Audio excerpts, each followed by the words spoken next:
Amados, eu quero saudar a todos com a gloriosa, santa e maravilhosa paz do Senhor Jesus Cristo. Livro de Ruth, capítulo de número 1, nos diz assim: E sucedeu que nos dias em que os juízes julgavam, houve uma fome na terra, pelo que um homem de Belém de Judá saiu a peregrinar nos campos de Moabe, ele e sua mulher e seus 2 filhos. E era o nome deste homem Elimeleque, e o nome de sua mulher Noemi, e os nomes de seus 2 filhos, Malom e Quilion, efrateus de Belém de Judá, e vieram aos campos de Moabe e ficaram ali. E morreu Elimeleque, marido de Noemi, e ficou ela com seus 2 filhos, os quais tomaram para si mulheres moabitas, e era o nome de uma Orfa e o nome da outra Ruth, e ficaram ali quase 10 anos. E morreram também ambos, Malom e Quilion, ficando assim esta mulher desamparada dos seus 2 filhos e de seu marido, viúva. Então se levantou ela com as suas noras e voltou dos campos de Moabe, porquanto na terra de Moabe ouviu que o Senhor tinha visitado o seu povo, dando-lhe pão. Pelo que saiu do lugar onde estivera, e as suas 2 noras com ela. E indo elas caminhando para voltarem para a terra de Judá, disse Noemi às suas 2 noras: Ide, voltai, cada uma à casa de sua mãe, e o Senhor use convosco de benevolência, como vós usastes com os falecidos e comigo. O Senhor vos dê que acheis descanso cada uma em casa de seu marido. E beijando-as ela, levantaram a sua voz e choraram. E disseram-lhe: Certamente voltaremos contigo ao teu povo. Porém Noemi disse: Tornai, minhas filhas, por que irias comigo? Tenho eu ainda no meu ventre mais filhos para que vos fossem por maridos? Tornai, filhas minhas, ide-vos embora, que já muito velha sou para ter marido. Ainda quando eu dissesse tenho esperança, ou ainda que esta noite tivesse marido, e ainda que tivesse filhos, esperá-los ias até que viesse a ser grandes? Deter-vos-ias por eles sem tomardes marido? Não, filhas minhas, que mais amargo é a mim do que a vós mesmas, porquanto a mão do Senhor se descarregou contra mim. Então levantaram a sua voz e tornaram a chorar. E Orfa beijou a sua sogra, porém Ruth se apegou a ela. Amados, observe que esse texto de Ruth, capítulo 1, versículo 1 até o versículo 13, 14, fala de um episódio, um acontecimento que houve em Belém de Judá. Belém, terra de pão. Então ali saiu Noemi, saiu Elimeleque, seu esposo, saiu Malom e Quilion, os seus 2 filhos, e foram para a terra de Moabe. Por que foram para a terra de Moabe? Porque em Belém começou a faltar pão. Mas Belém era o lugar que Deus os colocara. E Belém faltou pão. Passou um tempo que faltou pão. Qual é a motivação maior de Elimeleque tomar essa decisão? O problema, a luta, a tribulação, a turbulência, a ausência, a falta de pão. Isso nos começa a extrair uma grande lição. Quando nós estamos no lugar que Deus nos colocou, onde está escrito que não iremos passar lutas nesse lugar? Seja onde for que Deus tenha colocado você. Mas você está em Belém, você está no lugar onde Deus te colocou. Onde está escrito que Belém não vai ter problemas? Se nós formos sair de todos os lugares que tem problemas, sabe em qual lugar a gente vai ficar? Em nenhum. Porque quando sai de um lugar e vai para outro, tem problemas também. E muitas das vezes são problemas muito maiores. Então, qual foi a primeira maior motivação de Elimeleque? E certamente conversou com Noemi, certamente conversou com Elion e Malom e Quilion. Então, tomaram a decisão de saírem de Belém. Terra de pão, lugar de pão. Agora, veja bem, nós não podemos fazer nada sem antes conversar com o Senhor. Não houve interesse em Elimeleque em buscar a Deus em oração e falar com o Senhor. Eu posso ir para a terra dos Moabitas, lugar de idolatria, lugar de sacrifício a demônios?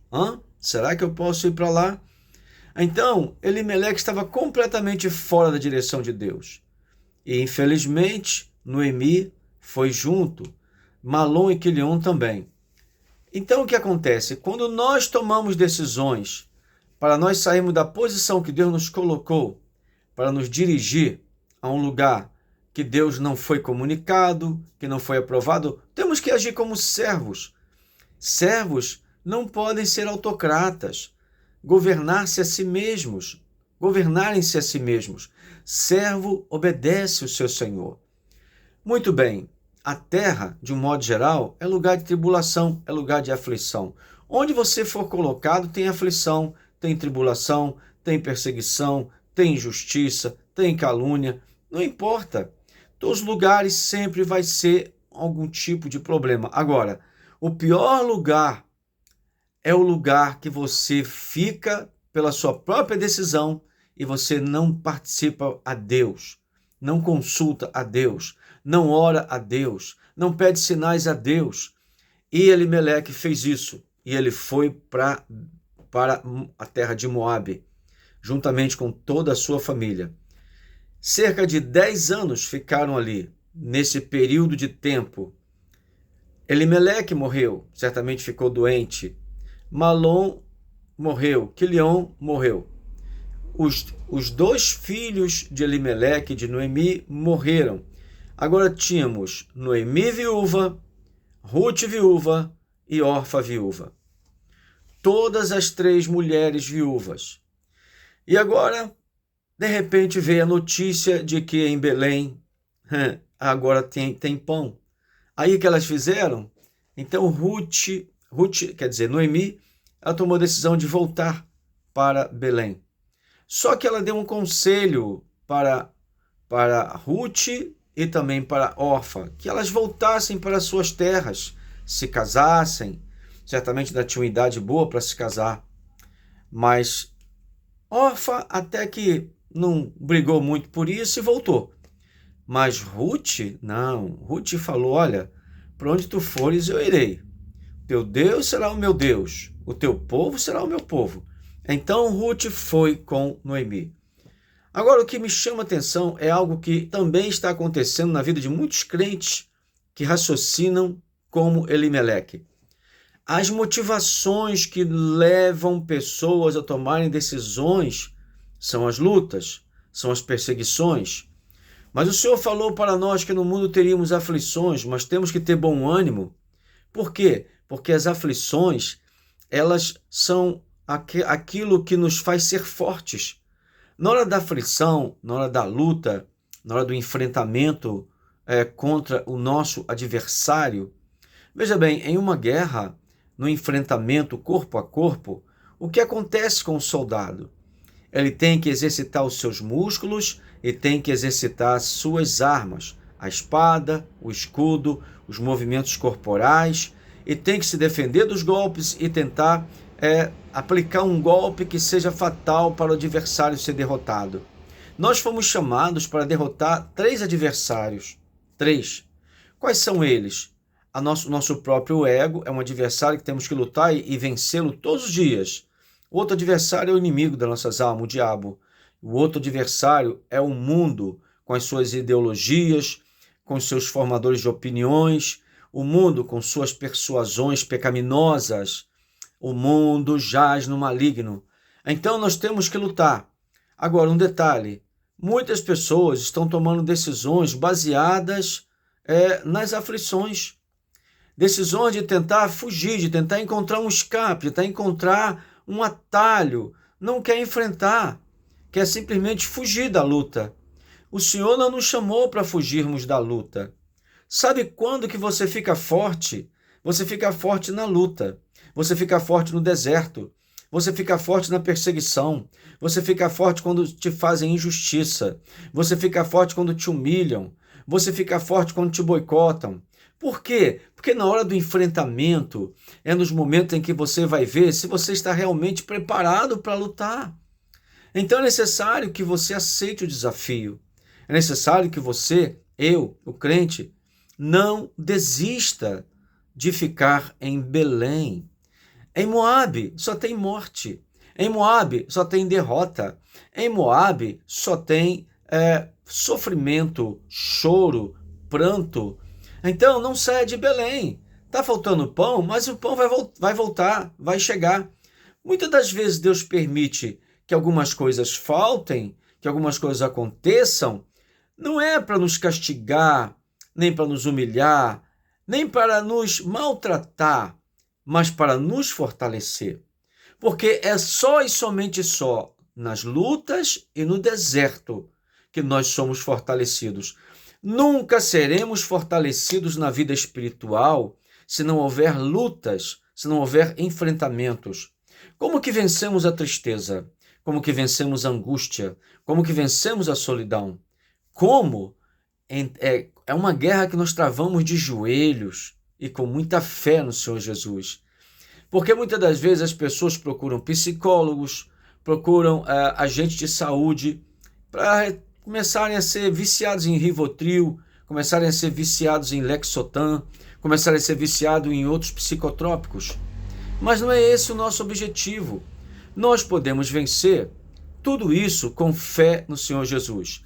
Quando, há muitos anos atrás, centenas de anos atrás, como que os servos de Deus podiam enfrentar certos problemas que mexiam com o seu emocional, com o seu psicológico? Não havia farmácia, sim, havia uns remédios, mas não se compara com a tecnologia dos dias de hoje. Imagine, você conseguiria os mesmos remédios que você consegue hoje na nossa evolução tecnológica dentro da medicina há 1000 anos atrás, há 1500 anos atrás, há 2000 anos atrás? Pois então, no tempo dos profetas, observe como seria Elias depois de tudo que ele sofreu e ainda agora ser ameaçado por Jezabel, ter que fugir para o deserto. Como seria a vida de Jeremias? A gente não vê eles com uma depressão profunda e tentando até tirar a própria vida, nada disso. O que aconteceu com eles? Aconteceu com eles é que o contato que eles tinham com Deus, como o profeta Isaías, profeta Jeremias, Abacuque, Sofonias, Zacarias e tantos outros homens de Deus, também do Novo Testamento, os apóstolos, todos eles foram perseguidos, todos eles passaram lutas, todos eles foram atingidos e muitos deles foram mortos, foram assassinados. Agora, um detalhe, eles não perderam a fé em Deus. E essa é a razão da nossa vitória. Quando nós olhamos para Deus, que embora seja espírito, mas atua na nossa vida física, na nossa vida psicológica, na nossa vida emocional, em todas as áreas da nossa vida, inclusive faz milagre quando a gente crê. Quando nós olhamos para Deus assim, como uma pessoa que está presente na nossa vida 24 horas por dia, sendo guardião da nossa vida, sendo nosso protetor, sendo nosso consolador, sendo nosso orientador, sendo nosso conselheiro, nosso Deus forte, o nosso Pai da eternidade, o nosso príncipe da paz, o nosso varão de guerra que peleja por nós em todas as nossas lutas e enfrentamentos contra as trevas principalmente. Então, quando nós pensamos assim, então nós vamos agradar a Deus. Por quê? Em Hebreus 11:6 diz assim, sem fé é impossível agradar-lhe, isto é, sem fé é impossível agradar a Deus. Em Hebreus capítulo 10, versículo 38 está escrito, mas o justo viverá da fé, e se ele recuar, a minha alma não terá prazer nele. Então nós temos que ver pela fé em Jesus. É pela fé que vencemos as batalhas. É pela fé no Senhor Jesus que vencemos as lutas do dia a dia. É pela fé no Senhor Jesus que nós não entraremos jamais em depressões. É pela fé no Senhor Jesus que nós não ficaremos com tristezas profundas. É pela fé no Senhor Jesus que nós vamos caminhar, ainda que seja no vale da sombra da morte. E não vamos temer mal algum, porque o Senhor estará conosco. conosco, o seu cajado, a sua vara nos consola e nos consolará. Ele vai preparar uma mesa de vitória para nós na presença dos nossos adversários, vai ungir nossa cabeça com óleo e o nosso cálice será transbordante. Nós não podemos perder a esperança, nós não podemos perder a fé, nós não podemos fazer o que Elimeleque fez. Elimeleque agiu errado, Elimeleque se precipitou, Elimeleque agiu por conta própria. Quando nós agimos por conta própria, os efeitos colaterais virão, os resultados dessa decisão errada virá. A pessoa toma decisão errada para casamento, pessoas que tomam decisões erradas para emprego, pessoas que tomam decisão errada em relação à igreja, em relação a tantas e tantas outras coisas. Mas tudo isso por quê? Porque está faltando contato com o Senhor. Existe um hino da harpa maravilhoso, que é assim: guarda o contato com teu Salvador, e a nuvem do mal não te cobrirá. Pela senda alegre tu caminharás, indo em contato com teu Salvador. Amado, amada, Elimeleque não é um bom exemplo para nós. Infelizmente, não. É claro que desse episódio, desse fato, nós extraímos uma lição muito preciosa, que é a nossa moabita Ruth, né? Que voltou com Noemi, depois conheceu Boaz, era o remidor, e Boaz, sendo o remidor, ele foi e perguntou: olha, tem um remidor mais chegado do que eu, só que ele não quis remir Ruth, quer dizer, então Boaz casou-se com Ruth, e deu sequência a quem? A Elimeleque, que morreu. Então, veja bem, Ruth não podia mais casar, já estava muito velhinha, então Boaz casou-se com Noemi, não podia casar, mas Boaz casou-se com Ruth. Então deu sequência. E aí parece-me que o filho deles foi avô do rei Davi. Agora, veja bem, amados, veja bem que coisa interessante. Nenhum problema que vier na nossa vida, nós estando em Belém, veja bem, Belém eu estou usando uma linguagem simbólica, estando ilustrando. Belém pode simbolizar o lugar que Deus te colocou. Belém simboliza o lugar onde Deus te quer. Belém simboliza o lugar que Deus está de acordo, que você deve se posicionar em Belém. Agora, Belém não está, por exemplo, um lugar que não vamos ter problemas, que não vamos ter lutas. Sim, podemos ter problemas, podemos ter luta, mas nós não podemos ser crente algodão, que qualquer coisinha a gente simplesmente murcha. Não, não podemos. Temos que enfrentar os problemas com fé, enfrentarmos os problemas com confiança em Deus, com esperança de que a qualquer momento o Senhor vai dar solução para esses problemas. Infelizmente, o problema que teve Elimeleque em Belém, a falta de pão, ele não soube esperar com paciência no Senhor e por isso ele tomou uma decisão precipitada. Amado, não tome nenhuma decisão precipitada. E se você tomou e ainda está vivo, volte para Belém. Não fiquem na terra dos Moabitas, porque na terra dos Moabitas não tem o Deus verdadeiro. Na terra dos Moabitas, eles não invocavam o Deus de Israel. Um detalhe muito importante: na terra de Moabe não se invocava o Deus de Israel, se invocava demônios.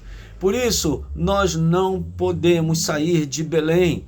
Belém também simboliza a igreja, a presença de Deus, a comunhão com Deus. Não saia da presença de Deus. A presença de Deus, Belém, a presença de Deus, não saia de Belém. Terra de Moabe simboliza o mundo. Terra de Moabe simboliza se afastar da igreja, se afastar dos caminhos do Senhor. Não faça isso, porque o que vai encontrar na terra de Moabe é a morte. A Bíblia fala em Provérbios 16, 25, há caminhos que ao homem parece direito, mas o seu fim são os caminhos da morte. E isso está escrito na palavra do Senhor. Por isso, eu quero te dizer, em nome do Senhor Jesus, permaneça em Belém. Mesmo com as lutas, permaneça em Belém. E lembre-se, se tem alguém interessado em que você saia de Belém e vá para Moabe, é Satanás. Não dê ouvidos ao diabo. Ele é oportunista e muito inteligente para tentar convencer as pessoas a saírem de Belém e irem para Moabe. Tem muita gente que já saiu da igreja está no mundo, isto é, saíram de Belém e estão em Moabe, mas ainda estão vivas, então há uma esperança de essas pessoas saírem de Moabe e voltar para Belém, saírem do mundo e voltarem para a igreja, saírem das trevas e voltarem para a luz, arrependendo-se de seus pecados, confessando-os a Jesus e se convertendo dos seus maus caminhos. Que Deus em Cristo abençoe. Eu sou o pastor Antônio Carlos e você poderá cooperar com o meu canal do YouTube nesse momento, colocando lá, dando um like e também fazendo sua inscrição, caso você não tenha feito, compartilhando e fazendo um comentário. Faça isso que você vai ajudar o meu canal. Que Deus em Cristo te abençoe, em nome de Jesus.